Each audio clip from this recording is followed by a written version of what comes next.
Story time about how I caught my dad doing the dirty with my best friend. Disclaimer, this is not my story time. It was sent to me on Instagram. My mom and dad have been married for 30 years. My dad started modeling when he was really young, and he still does it to this day. Every single time that I would bring a friend over to my house, they would always talk about how cute my dad is. It never annoyed me at all because I was so proud of my dad, but it really bothered my mom. So out of respect for my mom, I would just tell my friends not to say anything. My mom is definitely the jealous type. My best friend and I have known each other for about 3 years. She was the new girl at school and we became friends, and ever since then we've been inseparable. She always comes over to my house, we have sleepovers, and my family really likes her. My mom even takes her shopping with us and buys her tons of stuff. She always comes with us to get manicures and pedicures and facials as well. A few years ago, my mom told me that my dad was unfaithful to her, and it really upset me. Basically, my mom couldn't trust him at all. And ever since then, I've kept an eye on him as well. One day I came home early from work. I see my best friend sitting on the couch with my dad. She was kissing his neck. When they saw me, they got up from the couch.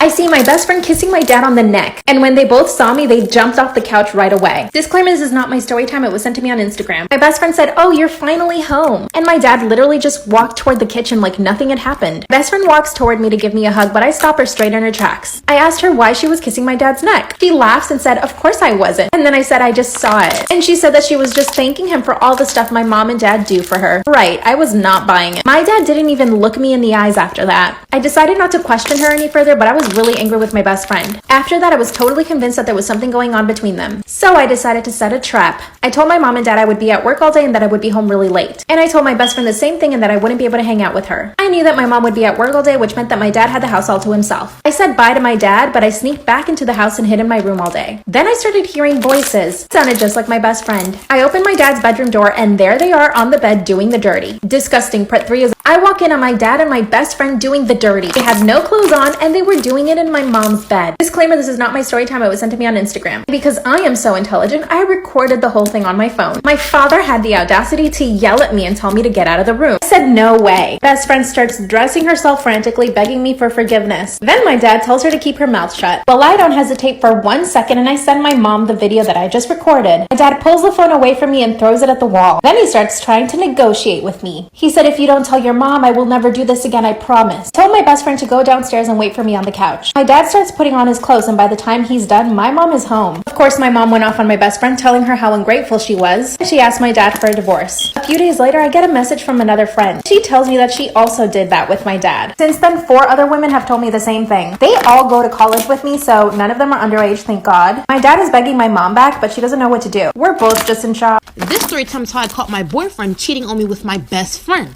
Okay, so my birthday is when I introduced my 2 favorite people in the world, my boyfriend and my old childhood best friend. We went out to the club along with some other friends. We all had a great time, and they were also able to talk, which I was glad about because they'd be able to be comfortable around each other so it wouldn't be awkward. After the night was over, my boyfriend asked if they could exchange contacts, and I was filled with liquid courage and thought it was cool because then they would be close. I don't know. But fast forward a couple months, I went on a business trip for a week to Florida, but the trip cut short because I got finished doing everything and was able to come home 2 days early. So I wanted to surprise my boyfriend and I bought some food from his favorite restaurants. When I got home, I called for my boyfriend but no response. Then I went upstairs and heard moaning in my bedroom. So I busted in and saw my boyfriend laying in bed with my best friend. If y'all want to know what happened after that, let me know down below in the comments. This is part 2 of how I caught my boyfriend cheating on me with my best friend. So after I came back home 2 days early from my business trip, I caught my boyfriend in bed with my best friend. My heart has never burned so hard. I blacked out and I went crazy. I jumped on the bed and started beating him.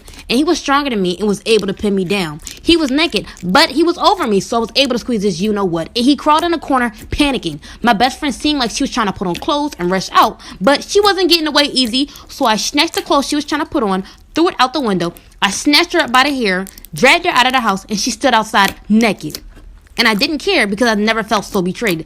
Then I went back to the room and it seemed like my boyfriend was trying to get up and put on clothes and grab his keys, but I snatched the keys out of his hands and flushed them down the toilet. At that point, I got fed up. So I grabbed my taser and told him to get out, and I left both of them outside naked. My boyfriend was trying to get back in the house, so I called the police about trespassers trying to get inside my house and trying to attack me. If you want to know what happened after that, let me know down below in the comments.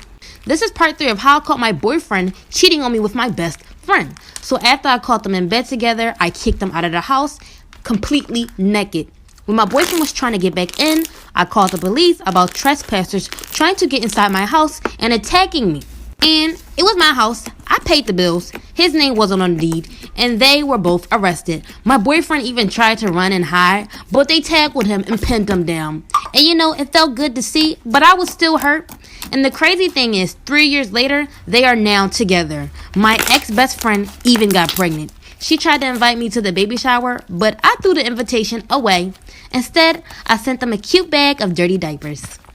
Today's story time is from a follower, and she needs advice. I didn't want to tell this one because it seemed kind of personal, but it'll probably help other girls who are going through the same issues. Hopefully, TikTok doesn't take down this video. By the way, we're calling her Brandy, and she's 15. So growing up, Brandy lived with her mom and her dad, and occasionally she would be with her grandparents whenever her parents were arguing for a long period of time. She practically grew up with her grandparents. She even had her own room. But whenever she come back home, she would notice her mom wearing sweaters and chokers. It was this one summer where all she wore was jackets. She said her mom claimed to be cold. Anyways, earlier this year for Mother's Day, Brandy wanted to surprise her mom, so she bought gifts from the store, came into the house quietly, and busted into her room to surprise her. When she came in, her mom was half naked, and she had a lot of bruises on her neck, arms, just about everywhere but her face. There's more to the story. Part 2 will be up soon. So when Brandy busted into her room, she noticed her mom had a lot of bruises on her body. Her mom quickly covers up and tells her to hold on.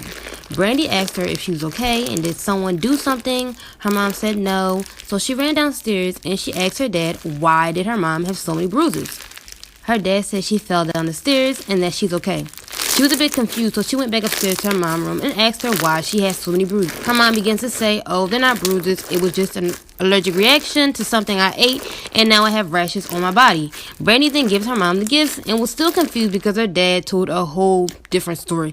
But she left the situation alone, and after that, the past months, every time she would get back home from her grandparents, she would notice the bruises were getting worse, and now she's assuming that her dad is abusing her mom, and she doesn't know what to do or say because she's never seen her dad as a violent person. But please comment down below some advice. This story time is from a follower on why she regrets getting breast implants. She had breast implants and then she had to get them removed, and now she has no left breast at all. She says she wants everyone to know her experience before making the decision of getting them. By the way, we're calling her Chloe, and at the time she was 23. Spring of 2018 is when she felt ready to get work done on her breast.